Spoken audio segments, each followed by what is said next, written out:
What's going on, guys? This is Evan the Dark Souls enthusiast here, bringing another Dark Souls commentary for the Xbox 360. This is going to be the next installment of my Elly series of videos where I walk you through this character's growth, progression through the areas in the game, the acquisition of powerful or unique items, and ultimately some player versus player at the end of the video series.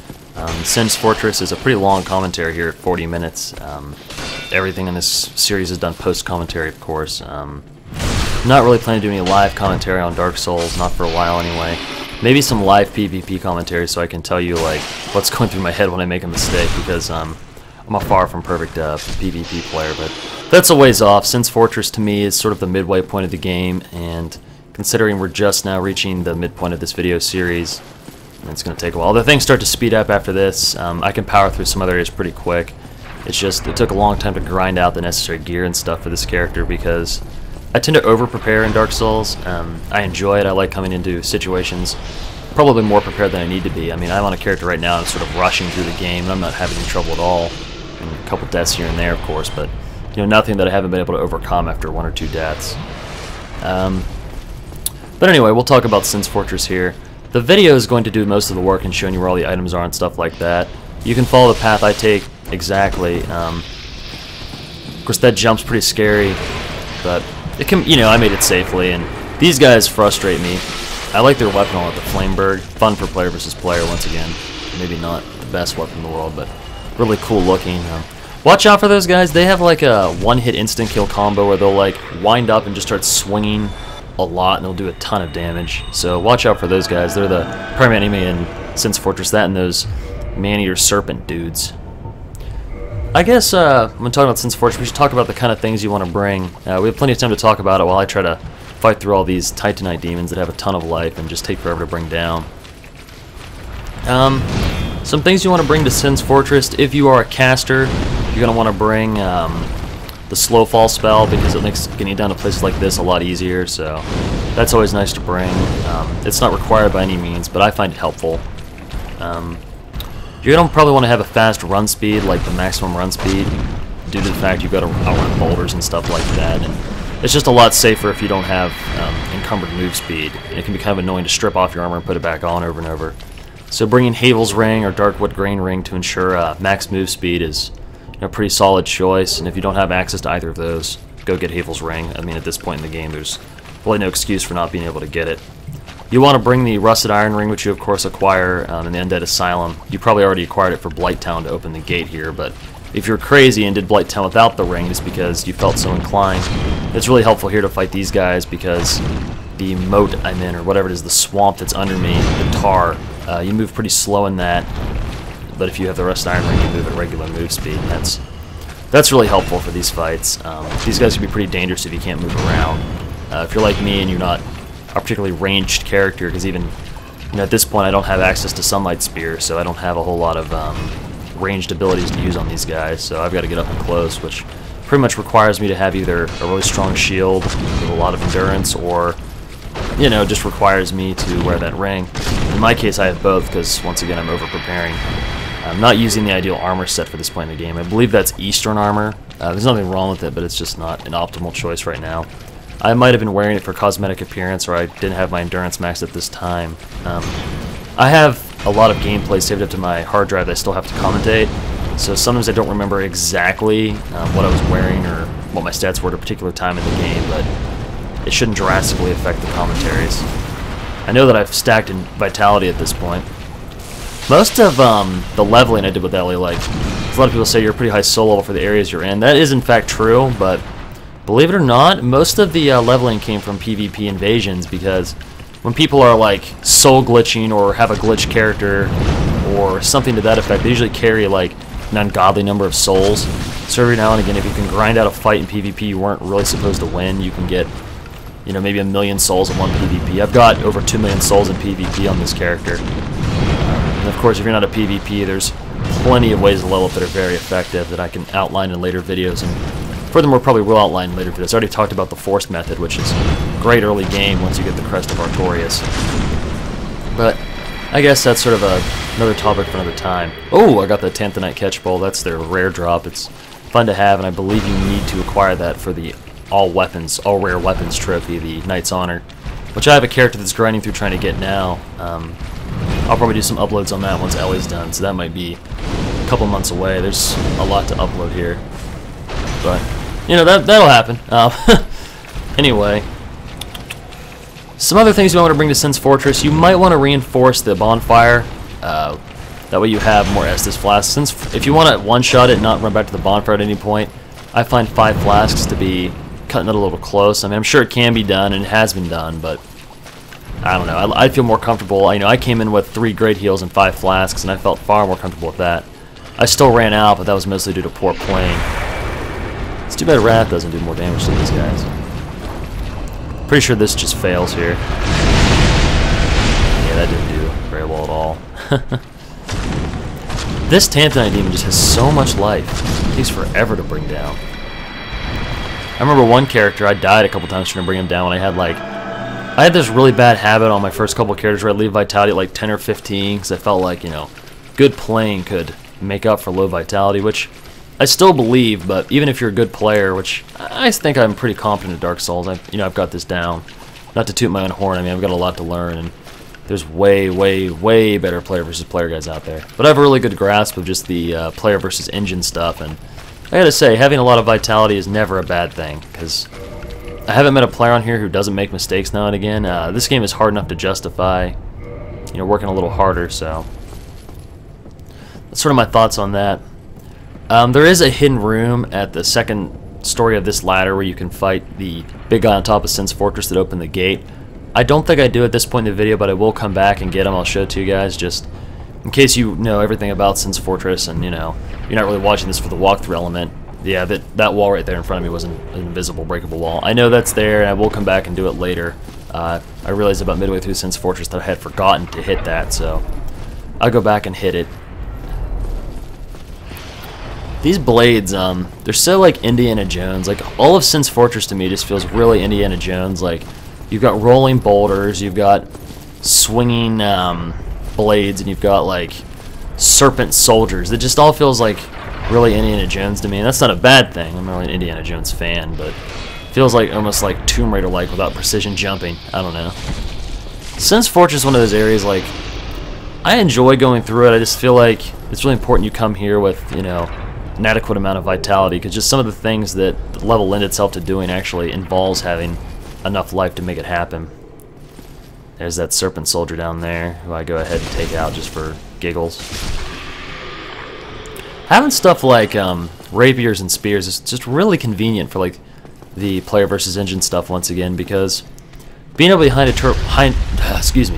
turtle behind a shield really won't necessarily improve your skills at the game, but it's still like a really nice fallback. Like, it's just really convenient not to take like random chip damage and to help you speed through areas. Like, sometimes I find spears and rapiers actually help me get through areas where their damage might be a little lower. It's still convenient. Still convenient to be able to keep attacking through almost any attack he throws at me. And I just screwed up there and got poked really bad. Flask up to survive here. Sometimes you guys have a problem, like the forward and attack is how you do like the kick to guard break, and on, you know, weapons like this, it guard breaks by like doing a quick slash and a jump backwards kind of thing. That's so cool, but like sometimes I find when I try to do that attack, like I don't. Like, I might be fighting like a boulder knight and he'll be in his parry stance and I'll try to kick him and I'll accidentally attack and he'll one-shot me with the counter. It's kind of frustrating. Or at other times I'll be trying to guard break somebody, I'll try to kick a shield or something, I wind up attacking and it leaves me open and they hit me really bad, so I don't know. I feel like the kick key could have been binded to a more intuitive way, but I'm not sure what it would be. Maybe like... Yeah, I don't know, there's not a whole lot of open buttons left for the Dark Souls games. Demon Souls or Dark Souls. Like, maybe like hard attack and soft attack together or something like that, I don't know. It'd be like the old Nintendo controller where we had like the soft attack and like you had to push A and B together to do a lot of stuff because you only had like 2 buttons. Or like the start button would actually be used in the game to do things. It's really sad really how few buttons that controller had, but you know, I guess even video games had to start somewhere, right? The guy I talked to downstairs in the onion armor, his quest chain is really too complicated for me to explain in this commentary, but especially because there's a lot of outcomes. But if you guys don't know about his quest chain, you should go on the wiki pages and check that out, because it's worth bringing him through the game because he'll give you a Titanite slab, and those are really rare and hard to come across. So it's always nice to, you know, get a hold of them wherever you can. I mean, they're an unlimited resource, so you can farm them off dark wraiths, but it's just really unfun to sort of grind them out drop-wise because they drop really infrequently. So just much better off getting your 2 that way, which at least lets you upgrade your weapon to +15 or make a lightning weapon up to +5. Stuff like that, you know, elemental stuff that requires Titanite as opposed to like a Flamestone. Oh, Man Serpent's Greatsword actually has a pretty nice moveset. If this was a strength character, I'd probably use it, but Elly, not a very strong woman, I'm afraid. She doesn't get to use cool stuff like that. But my new character I'm working on, he'll definitely have more strength to do things. And since Fortress is so long, like I said, I've got some time just to talk about some other odds ends here. What do you guys think, for those of you watching this video and have watched up to this point, what do you think I should do for my next character? I'm looking at maybe making another cookie cutter build. I mean, Elly for the most part is a pretty faith-based cookie cutter. I've made some personal customizations and allocations of strength and dexterity, but you know, 50 vitality, 40 endurance, and 50 faith are all pretty standard on a faith caster. So the next character build I'm thinking of doing, though, what do you guys think I should do? I was either going to do like the Black Knight character build, which in synopsis is it's sort of a theme character. You wear... Oh, I did not mean to fall through there. I remember this. This is kind of a panic situation where I accidentally ran through that hole in the rafters and put myself in a really bad spot. And of course at that point there was nowhere for me to go. I should have ran away from the boulders, but I screwed up and didn't. So now I'm in a really awkward position. There's nowhere to hide from these things for the most part, so you have to get into like safe zones. Like down here is a safe zone.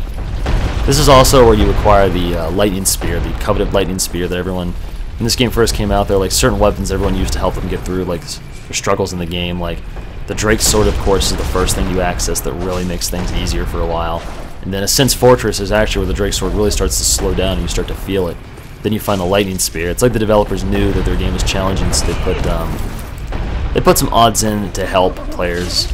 I usually wind up having better weapons than those at that point, though, because I've already, you know, I know the game works, and I've already stocked up on upgrades and stuff like that, but not everyone can make that, make the same claim, so that's just something to keep in mind. Now, here is where you find the Gold Serpent Ring. This is a great item to have. To boost item discovery by, I think, like 200 points or more. It's fantastic. When you're trying to farm those rare drops or just trying to grind out some humanities or stuff like that for PvP, these things are great. Not hard to get at all. You just have to know. You have to get the boulders rolling this way, and once enough boulders roll up, they'll fill that hole right there in the ground. Then the next boulder will break down the wall. Most of this is sort of old news at that point. Old news at this point, rather, but it's just something to keep in mind. That's how you get access to the Gold Serpent Ring, is to make the boulders fall this way, and then they'll break through the wall. You know, no big deal.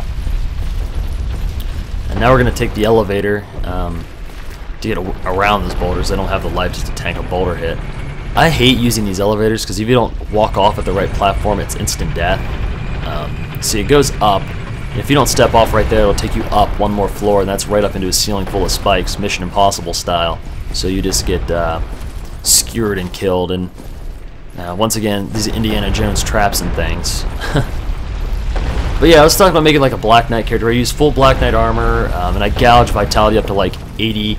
Stops at soul level 125. All my builds are intended to stop around 120 to 125. So I'd gouge vitality up to like 80, get enough strength and dexterity to wield all the different Black Knight's weapons, and that would pretty much be the character build. Really self-explanatory, but might be fun to do. Now there's two ways down from here. You can just walk right down on the path right in front of there where the starting area is, or you can go down on these little rafters. I'm doing the rafters just to be different. I think the path is easier and quicker. I'm running out of heals, as you can tell. You know, I'm down to just great heal. Really, at this point, I'm being a little greedy. I should return. I should exit Sin's Fortress, return to the starting bonfire, and get sort of a refresh on my flasks and my miracles, and then grind out Sin's Fortress the rest of the way. But I think my ego and impatience kind of forced me to go the slow way. And I don't have my ring on, and I'm being too stubborn and not switching over to my ring. So you can see how slow you move in the swamp without it. You can still roll, thankfully, which is nice, but still a pretty slow goings, you know.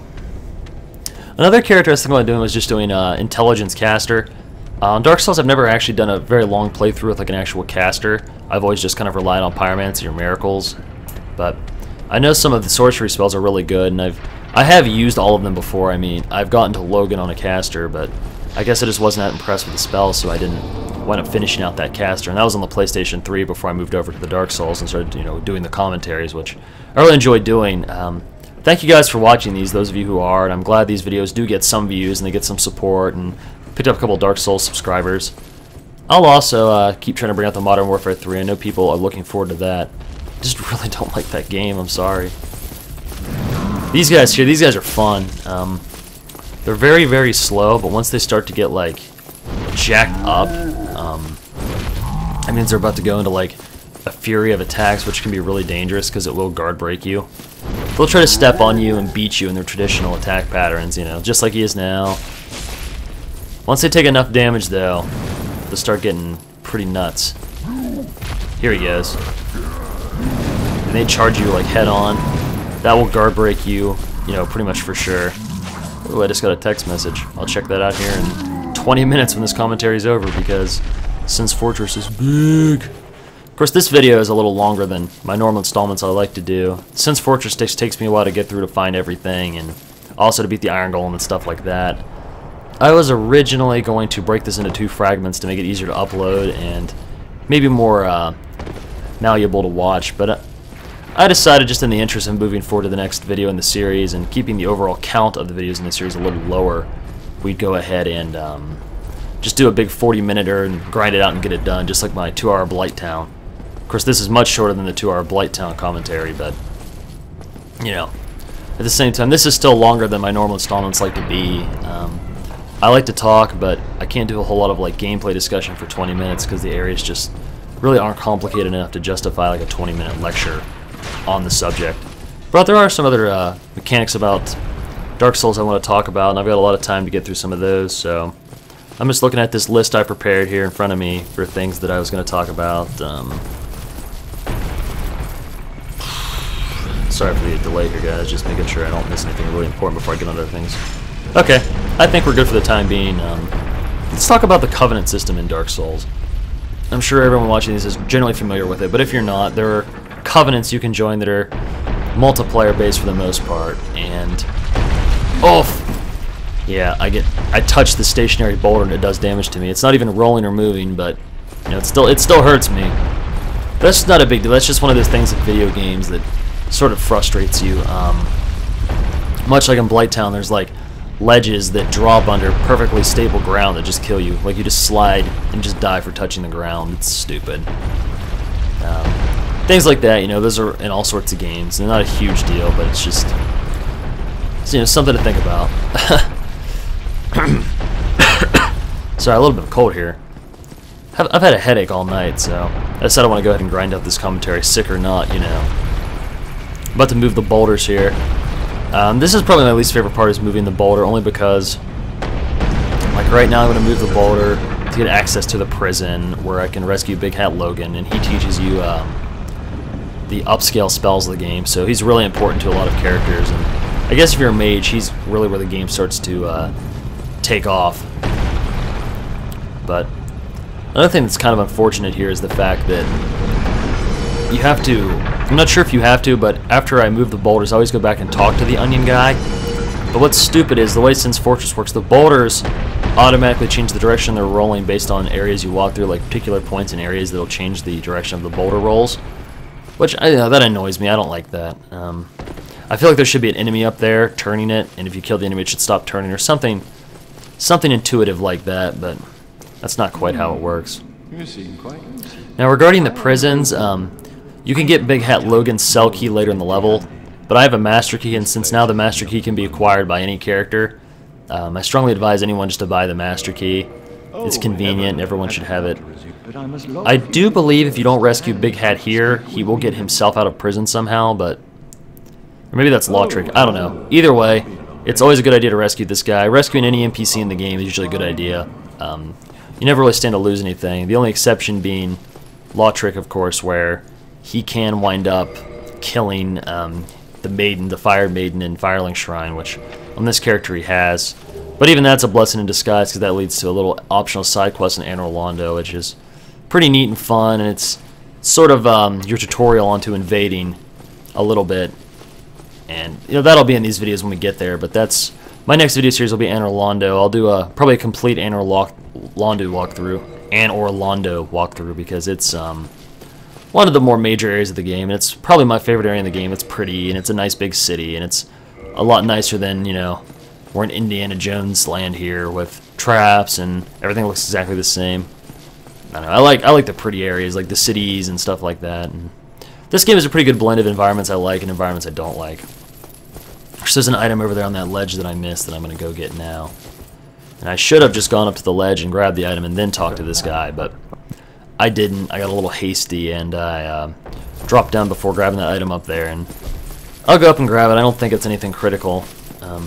Most of the items I find, this character will never wind up using. I just pick them up for the sake of having them in the commentary so everyone can see where they are, and if their character needs them, they can refer to this video for getting it. With that said, I want to talk more about the Covenant system, which I briefly touched on and then dropped later. Of course, there's a variety of Covenants in this game. There's the Chaos Sisters Covenant, which really don't have any mechanics beyond you join, you give us humanity, we give you sweet pyromancy spells, and we open a shortcut in Lost Izalith. Like, cool. That's fantastic. I like it. Then there's the Gravelord's Covenant, which I talked about in another video. The Gravelord's Covenant is broken and doesn't really function the way you'd like it to, so it's kind of a letdown with that. There's the Princess's Guard, which is a co-op covenant. It pretty much is a lousy version of the Sun Brothers Covenant. These covenants don't really have a story or anything to roleplay. Ultimately, you just kind of join for the perks you get, like, the membership benefits, like the ones that are good for your particular character. Probably what you'll make your covenant decision based on, or you'll be like me and you'll join all the different covenants. So Princess's Guard gives you extra healing miracles. It's not good at all. I don't recommend it to anyone. Next is the Sunlight Brothers, and that's one of the better covenants. You get pretty sweet faith miracles in there. You get the most damaging, you get Sunlight Spear, which is a really souped up version of Greater Lightning Spear, but unfortunately it takes 2 attunement slots and only gets like 5 stacks or something, so overall a pretty lackluster miracle choice, but it's cool, and it's always nice to have the most damaging single miracle in the game, probably even more so than Wrath of Gods if you don't count the fact it's, AoE. There's, of course, the Cat Covenant, the Forest Hunter Covenant, where you can basically equip the Forest Ring and get summoned to defend the forest. That's a great one if you just want a PvP, because you'll get summoned pretty much constantly, and you'll get the PvP in the forest. And you get, like, stones and chunks for doing the protecting the forest, so it's a cool covenant to be in, one of my favorites. Unfortunately, people in the forest do not fight with any manners whatsoever. I mean, they usually, it's pretty common in the forest to have someone intentionally go into the forest and summon his friend. Like, he'll, on Dark Souls, if you want to play with somebody, if they join your session in progress, it puts them on the same server as you. So once they get on the same server, he'll tell his buddy, in Xbox chat or wherever he is, private chat, maybe text him, however he knows the guy, and he'll let him know, hey, I'm in the forest, put your soul sign down, your soap sign down. He'll put his white sign down and he'll summon. He'll 2v1 pretty much all the invaders, so really only fun if you can 2v2 with someone in the forest to make it a fair game for all parties involved. Just sort of a word of warning for those who want to join the Cats Covenant. And of course, the level restrictions on the PvP, and you get like a 20 level difference, but those change depending on the way you invade. Like, I'm not going to spell out all those differences here in this video, but just a heads up that the level requirements on invading shift dramatically depending on the Covenant and the method you chose to invade. And that's sort of the Cat's Covenant. The Cat's Covenant, I just call it because you join with a cat. The Forest Hunters is more well known just for the fact you have to join it to get the Darkwood Grain Ring, sort of the mandatory PvP ring that's on 90+% of the characters in the game, and those that aren't using it are probably doing it wrong because it's probably the most imbalanced item in the game. There's a lot of reasons for that. The biggest problem is not the enhanced rolling, but the fact that it increases your item encumbrance. Like, instead of being 25% for full speed, it's 50%, which is a huge difference. I mean, that's better than Havel's Ring. I mean, it just strictly outclasses Havel's Ring, which is disappointing. I don't like it when one ring is strictly better than another. Of course, you can mix and match and put on like Havel's and Darkwood Grain Ring and roll around at full speed in Havel's set and be like the most mobile tank class ever. But Havel's ring just gets outclassed by like Ring of Favor and Protection, which is another solid choice on any character. I'll never wear it because once I put it on, I can't take it off or it breaks. Now I'm going to screw up here and die. The guy who's throwing the boulders will hit me and kill me, and of course I don't have enough life to tank it, and I didn't have any more kills left to survive it. That residual fire will hurt you, that splash, so you need to be careful. Now I'll run up here and I'll miss the steps because I'm unsmart and I'll blow up, and poor Elly burns to death there. And I'll edit. This is edited where I jump, you know, just it'll pick up right on my blood stain, just in the interest of saving time. You know, no big deal. Iron Flesh. Iron Flesh used to be like the spell for bosses. Put on Iron Flesh and just swing away and you'd never die. Unfortunately, now that they've patched Iron Flesh, it just doesn't add enough defense to be worth using. Just another one of those would-be good spells that sort of got lost in the transition and patches. A lot of things got better, a lot of things got worse. Overall, the patches for Dark Souls have been great. They have fixed glitches and they have rebalanced the game in ways that I endorse. And, you know, I have no complaints. It's all a good thing. All good patches, and hopefully we'll keep patching because there's still a couple things that need corrected. But wrapping up my Covenant discussion, the reason I get upset with the Covenants is a lot of them just don't work very well. Like the Dragon's Covenant lets you transform into like Dragon's armor and get a Dragon's head to shoot fire, which is really neat. It only lets you invade people who will accept your challenge. You invade people with Dragon Scales, and then you try to kill them for the Dragon Scale to level up the Covenant. Cool idea and concept, but there's not a whole lot of people running around with Dragon Scales, and just overall not an effective Covenant. If all these are like PvP based, first off, if you're single player, there's not much sense to them. I mean, single player, all they are just items that you may want that you have to grind out to get. And if you're multiplayer oriented, that's great, but most of them don't work well enough to justify joining, and you'll wind up just using one of the ones that works better. Like, in terms of like effectiveness, Sunlight Warriors, Dark Moon, which I haven't talked about yet, and Dark Wraith, which I've also not talked about yet, are probably the best. To go over those quickly, the Dark Wraith Covenant just lets you invade people. That's really the only mechanic to the Covenant. You invade Still Humanity. You get a Red Eye Orb, which lets you invade without having to use a Cracked Eye Orb, which is fantastic, and it's easily the most convenient. Like, if you just want to PvP a lot, that's a great one. The Dark Wraith is probably the most effective PvP in Covenant. The rewards I don't think are that fantastic, but Humanity is always useful, and Dark Hand is sweet. The Covenant exclusive items you get in Dark Wraith are fantastic. The Dark Wraith armor looks amazing. The Dark Sword is a great weapon overall, and all in all, probably just the best Covenant to join if you actually want a PvP. Going back this way, getting off topic from the Covenants real quick, and talk a little bit about Sin's Fortress. Up here is Prince Rickard. He drops Rickard's Rapier, which you can actually make a character build around. I don't recommend it. This guy has a pretty parry-centric style. You need to be careful. His parries hit really, really hard, and they will instant kill. So it's important not to get parried out and killed. Otherwise, he's not hard at all. He doesn't hit for a lot of damage unless he parries you. He is in this narrow path, though, so you can't get behind him. And his heart attack is that rapid series of pokes. And if you don't have, like, if you have like 0 poise, he can actually get you trapped in his R2 hit Fury, which is like 5 to 6 hits, and it does instant kill a lot of characters.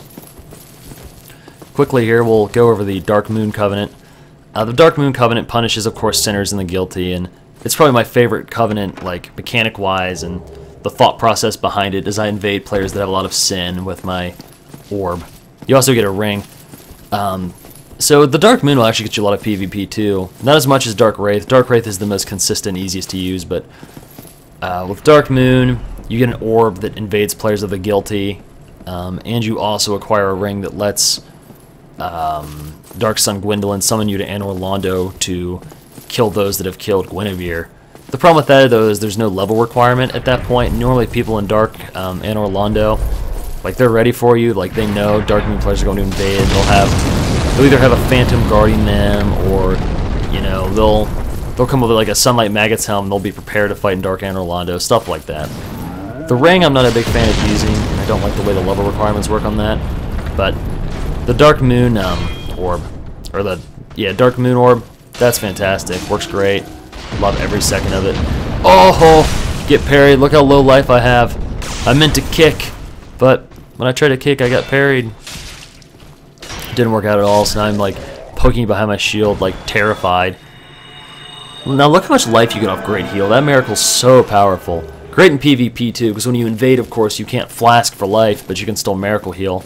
And you can humanity heal as well, but popping humanities to heal is kind of wasteful to me. I think it's better just to use a miracle. Sometimes in PvP, of course, you'll have to pop a humanity, and that's perfectly fine. It happens all the time, but it's just one of those things where if you don't have to, you don't want to. Here's the Crestfallen Merchant. He doesn't sell anything truly essential, but he does sell green tantanite chunks and tantanite and stuff like that, which lets you, if you don't feel like farming the shards, you can go here and buy them later in the game when you have a lot more souls. Like, eventually it becomes more cost efficient just to farm the souls than it does to farm the actual chunks or the items. Just, you know, a word to the wise. See, and there's all the different shards and chunks, and here's all the items he sells. He sells the full boulder set, of course, the Katrina set, the steel set. The Katrina set's actually, Cantalina, I don't know how it's pronounced, the onion set, makes you look like an onion, is actually pretty cool because it has the best poise to weight ratio in the game, which makes me sad because I realize that would probably make it the best armor for me because all I really care about is my poise in PvP, but I just look too stupid in it. I'm sorry, like, I'm a little vain when I play this game. I like my stuff to look cosmetically cool. That's why I'm a huge advocate of like paladin armor and stuff like that, and mixing and matching sets only in a way that look cool, or wearing like the Nazgul set. The cage key back there, that's how you get Big Hat Logan out if you don't have the master key, just a FYI. Yeah, that's probably all I wanted to talk about in regards to Sin's Fortress prior to the boss fight. With the Covenants, as I'm trying to stay on topic, I'm sort of losing my train of thought here in a long 40-minute commentary, but with the Covenants, Dark Moon is cool, like I just described, and Sunlight Warrior, the last one I'd listed as one of the better ones. The benefits for joining are, you know, our clutch miracles. Oh, and not letting me get access to the sniper crossbow, an item I'll never use. The only crossbow I've used is probably Eagle, which you find in the Duke's Archives, but that's another topic for another commentary. I don't think I've hit every covenant in the game. I probably forgot one or two. Oh, Way of White, which is all on purpose is useless. Join it to buy your starting miracles, then leave it, never come back. Most of the covenants that aren't based on invading are nearly useless. Sunbrother, Sunlight Warrior, I call Sunbros. Sunbros is the best if you're actually interested in like the, you know, co-op. If you want to co-op through areas, that's the best because Way of the White doesn't actually give you any abilities, which makes it crappy, and neither does... Well, Princess of Scar gives you access to 2 healing miracles that you'd probably never carry anyway, so... Sunlight Warriors, Dark Moon, Dark Wraith, easily the best covenants in the game. Some of the other ones are cool, but they either don't work properly, they just don't get you enough invasions to be worth your time. Forest is also a solid choice if you just want to PvP every second ever and you don't care if the fights are fair or even reasonable. You just want to rumble. If you just want to rumble, Forest Hunter's best covenant ever, just to rumble in the woods all night, all day, every day. That said, I was going to do a little walkthrough on the PvP of this game, but I've already talked about it a lot, and this is a lengthy commentary. I have a bit of a headache, and I don't want to do a retake of 40 minutes, so we're not going to go back from square one, guys. I'll just go ahead and upload this for your guys' enjoyment. I think I had some valuable things to say, and I hope you guys liked the commentary. We're not done yet, but... yeah, I guess we'll talk about the Rickard's Rapier character build. Rickard's Rapier, if you use it, has that same Fury R2 attack he has, where you can get, like, if you have enough stamina, you can do, like, a 6-poke stab, and if you use weapon buffs, they apply to each stab separately, and they don't scale down in damage. Like, each hit will do as much as the first hit, so you can get a ridiculously damaging character build for player versus enemy, or player versus engine, or player versus player. It's not practical, but it's awesome. Basically, the character build is you get 40 endurance, mandatory, then you get enough dexterity and enough strength to use Rickard's Rapier, and no more. You put whatever armor set you're comfortable with and you like. Then you get enough intelligence to cast Crystal Magic Weapon, the most powerful catalyst you choose to use on that character. Then you just equip Rickard's Rapier, buff it with your, you know, your ability, whatever buff ability you use, buff it, and then push R2 on whatever enemy you like and Fury Blast somebody.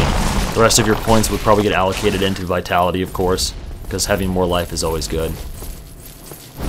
It really is, and of course you'd upgrade Rickard's Rapier to the full plus 15. Really fun character build. I had it on the PlayStation 3. The way I described it just now, it probably sounds amazing, but it's really not. It's actually quite terrible. You're completely open during the R2 attacks, so if you're player versus player, if they have any poise, they can take like 2 stabs and just one-shot you and blast you, and it's terrible. Or in PvE, it's a lot better, of course, because you can wait for openings and enemies' attacks and just do a full R2 combo for the vast majority of their life. So, much better in player versus engine. Cute in player versus player. Rapiers, of course, have a pretty decent backstab bonus, so it's way more viable in player versus engine, but it's not impossible player versus player. It's just not optimal.